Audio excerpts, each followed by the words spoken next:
So nice, inviting, big, open for wine tasting, and just kind of a big common casual area. Left side,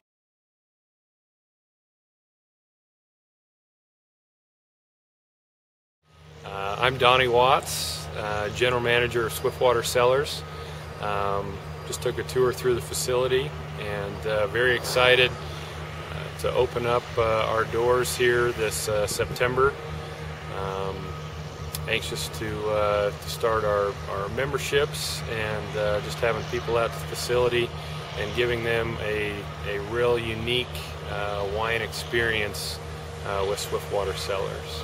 Now, it's the Watts family, they've got a name, especially in the Tri-Cities area, for potatoes, but the Watts family also has, many people don't realize that the connection with Zephyr Ridge. So, I mean, you've got a long connection with wine. It's not just something that you just kind of did as a hobby, and here you are. Right. No, the Zephyr Ridge, we've had about 300 acres of vineyard for 15 years, and that dates back to our previous life in the vegetable business. So looking at our next venture, the wine business is, you know, we've loved that connection with our customers in the frozen food business, and really the hospitality side of the business. So wine industry is a great industry, and we're looking forward to really putting our product out there that we feel is, again, we'll have a different experience and a different connection with our customers. So we're excited about that. And you're at a first-class facility with basically 2.5 golf courses, with the second 9 opening next year here at Rope Rider. And I mean, you've got one of the top winemakers in the Northwest, and you've just made a new hire. Talk about Tony. Very fortunate to have Tony on board as our consulting winemaker. You know, he worked with Domaine Serene for a number of years, and really is in Willamette Valley with Pinot Noir, very established winemaker. So to have him on board at Swiftwater, you know, we're confident with Tony's care, and now Linda Trotta, our associate winemaker, who will be on site, coming from Sonoma, Gundlach Bundschuh. Confident in our winemaking team, putting out quality wines. Yeah, we're excited to have that collaboration and have our winemaking team. So, and, you know, Tony Rynders, what is he going to be producing for you? What are you going to unveil this fall with your, you know, your first vintage that you're going to release? So right now we have 2 labels with the winery. Swiftwater is our upper tier label, and we have a Bordeaux blend, a Syrah, and a Pinot Noir in the Swiftwater label that we're very excited about.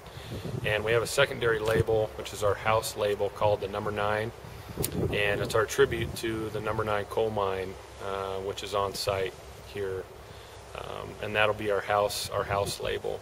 So we have a Bordeaux blend in the Number 9 label, and we have a Semillon Sauvignon Blanc as our white wine in that label as well. And case production? Case production on average between 07 and 08 vintage is right around 2,000 cases. But you hope to ramp up to, what, 12,000? You've got the capacity for that here at some point? Yeah, I think our long-term goal here within 6 to 7 years, hopefully we can get to full production capacity, which we have space for about 12,000 cases. So that's kind of the point we want to be for a small boutique winery. Okay. Why here? Why did you decide to do it at Suncadia? Yeah, I think that, you know, for us, picking a location, the formula was really already here. You have a target market in Seattle that's just 80 miles away on I-90, which is an easy commute back and forth. You have, you know, great amenities here in the Northwest, in Clayelum, Roslyn. You have the Suncadia Resort that has, you know, is a 4-season resort with golf, hiking, biking, fishing, and we just see ourselves as another great amenity to everything that's already here. So very excited to be here again, and just a short commute for our target market in Seattle. Okay.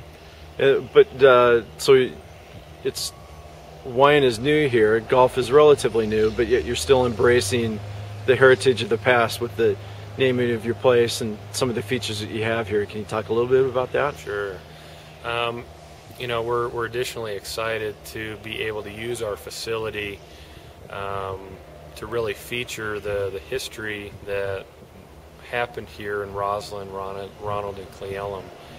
Rich in mining history.